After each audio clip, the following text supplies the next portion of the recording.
no túbulo proximal contorcido. Após esse processo, o que vai acontecer? Esse sangue sai pela artéria eferente. Só que essa figura aqui não faz jus a isso que eu estou falando, mas essa artéria eferente, ó, ela está entrelaçada aqui, ó, beleza? Eu vou tentar desenhar aqui, ó, ela está entrelaçada aqui, sabe? Ela está entrelaçada. E à medida que ela vai passando, tá? À medida que ela vai passando aqui pelo néfron, o que está acontecendo aqui? O sangue que ainda precisa ser filtrado, tá? O sangue que ainda precisa ser filtrado, as toxinas que precisam ser ainda eliminadas, entram aqui por dentro desses túbulos, e a água é muito importante para o nosso corpo, né? A água ela é devolvida ao sangue, olha só que legal. Quando chega aqui, nessa alça de Henle, que é a alça do néfron, a urina está formada.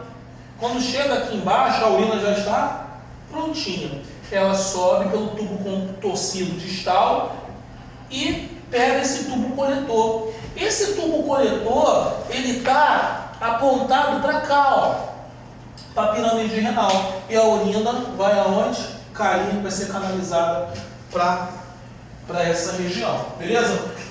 Se você olhar essa figurinha aqui, deixa eu apagar aqui, não sei se vocês conseguiram entender. Mas se você olhar essa figurinha aqui, você vai entender melhor. Tá vendo lá? Ó, arteríola eferente, arteríola é uma artéria de pequeno calibre, ó. O que está acontecendo aqui, ó? Metabolismo, resíduo, toxina, estão sendo aonde? Lançadas. Aonde? Aqui no glomérulo. E aí, ó, artéria eferente, artéria de saída. Na proporção que essa artéria está descendo entrelaçada ao néfron, está acontecendo a reabsorção de água e solutos e está ocorrendo a eliminação de resíduos adicionais para formar a urina. Aí quando chega naquele túbulo coletor, como a gente pode ver aqui, ó, túbulo coletor, esse túbulo coletor ele está direcionado para onde? Para a pelve renal. E aí pelve renal, cálice menor, cálice maior, pelve renal. Aqui nós temos quem? Ureter e as outras estruturas. Então esse é o processo, tá? Esse é o processo aí de formação da urina. Esse é o processo de formação da urina. Aqui a gente vai ter a função dos rins. Os rins realizam o trabalho principal do sistema urinário, com as outras partes do sistema atuando principalmente como vias de passagem e áreas de armazenamento. Com a filtração do sangue e a formação da urina, os rins contribuem para a homeostasia. A homeostasia é uma palavra que a gente encontra em fisiologia que quer dizer manter as condições normais de equilíbrio no nosso organismo. Beleza? É os órgãos, através aí do sistema nervoso, atuando para deixar o seu corpo em posição de equilíbrio. Tá? Então, a homeostasia dos líquidos corporais de várias maneiras. Então, as funções prioritárias do rim: regulação da composição iônica do sangue, ou seja, os componentes sanguíneos, sódio, potássio, bicarbonato, manutenção da osmolaridade sanguínea, tá? Regulação do volume sanguíneo, pressão arterial e regulação do pH sanguíneo. Liberação de hormônios, os hormônios estão aonde? No sangue. Regulação do nível de glicose também no sangue e a excreção de resíduos e substâncias estranhas. Então, mais uma vez, tá? Mais uma vez aqui, só para a gente fechar aqui essa estrutura aqui interna do rim, eu tenho aqui, ó, córtex renal, eu tenho aqui quem? Quem eu tenho aqui? Pirâmide. Eu tenho cálice menor, cálice maior e aqui a pelve renal. No córtex renal estão localizados os néfrons, que são a estrutura funcional, a estrutura que irão fabricar a urina. Show de bola?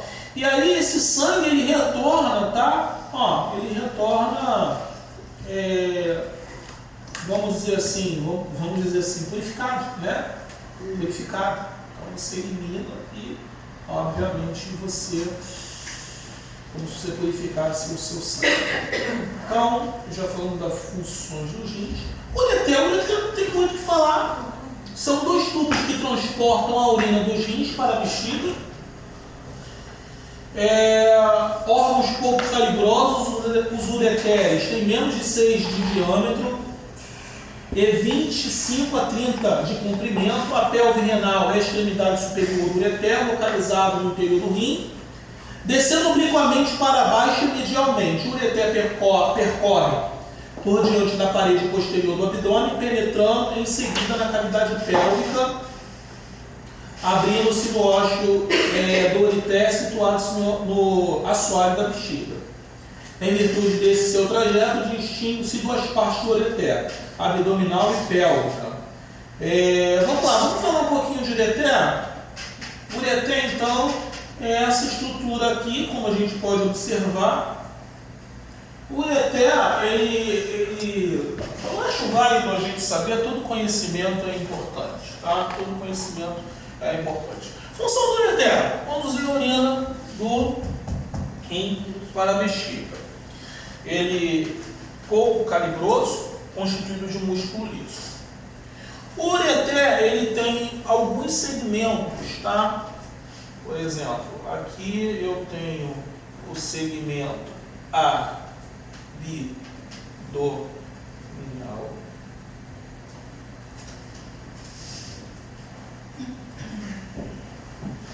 Aqui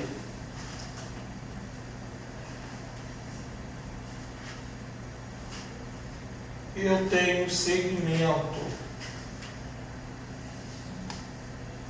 ilíaco.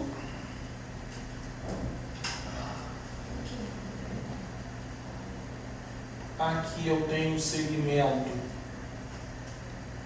pélvico. E quando ele entra aqui dentro da bexiga, porque o ureter ele entra dentro da bexiga, eu tenho o segmento intramural.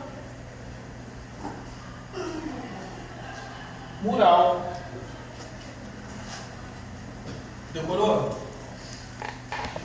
Não? Não decorou não? Agora você vai decorar, porque você vai grifar essas palavras aqui, essas letras aqui, e aí você vai guardar. Aipim. Você deu aipim. Entendeu a situação? Aipim. Abdominal, ilíaco, pélvico e intramural, beleza? São os segmentos aí do ureter. Isso é importante isso aí é muito mais isso é bem importante. Isso aí é bem importante nos exames para localização do cálculo renal, né? Não sei se vocês viram ali a informação que esse ureter ele tem cerca de 6 centímetros de diâmetro, é pouca coisa. Então, dependendo do cálculo renal, né? Normalmente o cálculo renal ele consegue. Se ele desce isso aqui, é uma dor horrenda, né? Se ele desce aqui, porque a pedra sai rasgando mesmo. A minha desceu. Normalmente o paciente precisa fazer um procedimento cirúrgico, né? Que é a colocação de um catéter duplo J, que joga ali em cima para escoar essa pedra. Tem hoje procedimentos a laser, né, que destrói a pedra, os fragmentos vão descendo. Meu avô fez. Ele já operou mais de 8 vezes. Misericórdia. Claro. Não, ele próprio. A hernia não tem nada a ver com isso, não. Não, a hérnia é um enfraquecimento da parede muscular, né? Um enfraquecimento aqui da parede muscular e, obviamente, o extravasamento, não é extravasamento, mas é a saída de alguma estrutura, né? Não tem nada a ver. Não tem nada a ver aqui. Beleza, pessoal? Então, o ureter é bem tranquilo. Rim a gente já falou, ureter. Precisamos ainda falar aqui da bexiga urinária. Bexiga, o que eu tenho que guardar da bexiga? Se eu me esquecer tudo, é um reservatório, tá? Reservatório temporário para a urina. Excretar a urina é importante, tá, gente? Prender a urina é problema, porque quando você prende a urina por muito tempo, você favorece aí bactérias, você favorece aí micro-organismos, né, até se multiplicarem. E isso pode ser perigoso para você, né? Então, não beber água é algo nocivo para o seu corpo, é algo que está ali no seu corpo, mas o não eliminar a urina também, é verdade? Não eliminar a urina também. Às vezes a gente está de madrugada lá na nossa casa, né, dormindo, não no banheiro não, só gosta de manhã. Mas é importante isso aí. Fica aprendendo. Entendeu? É importante isso aí, você eliminar, pá, você colaborar com o seu organismo, né? Quando trabalha lá na frente no acolhimento, o que mais faz é segurar o urina, porque ele É complicado. Eu mesmo, esses dias foi quarta eu voltei de queimados, eu fui no banheiro lá na unidade lá, rapaz, puxado, cheguei em casa, complicado. Então a bexiga urinária funciona como reservatório temporário para o armazenamento de urina. A função dela é essa, é muscular, músculo liso, ela é elástica, né? A bexiga urinária ela tem receptores nervosos, né? A parede interna dela tem receptores nervosos, e aí quando ela chega a uma quantidade de aproximadamente 500 a 600 mililitros, uma mensagem enviada ao sistema nervoso para a sua parte consciente para que você tome ciência e elimine. Fora também o desconforto, porque o músculo liso ele começa a se contrair e você começa a sentir aquele desconforto. Por quê? Porque o músculo liso que falou, eu não estou nem aí, eu não dependo da tua vontade. E aí só que você tem os músculos estriados esqueléticos que estão ali o quê? Apertando ali, né? o músculo liso para que não ocorra a micção em um momento que você não querer. Então a bexiga urinária funciona como reservatório temporário para a urina. Quando vazia, a bexiga está localizada inferior ao peritônio. A gente diz então que a bexiga é um órgão infraperitoneal e posterior à síntese púbica. Quando cheia, ela serve para a cavidade, ela eleva para a cavidade abdominal. É um órgão muscular ou elástico, que nos homens situa-se diretamente anterior ao reto, e nas mulheres está à frente da vagina e abaixo do útero. Quando a bexiga está cheia,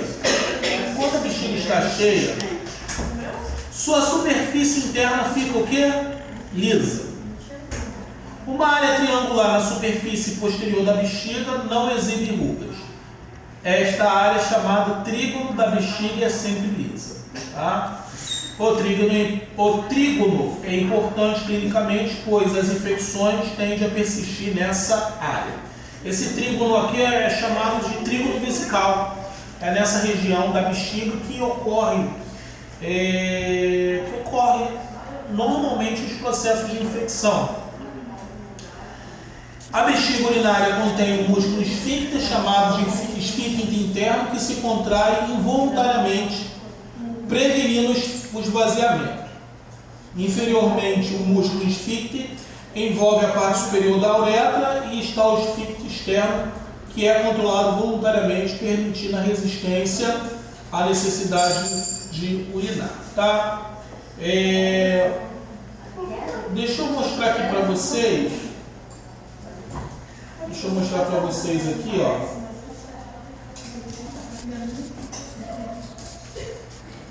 Aqui a bexiga, tá?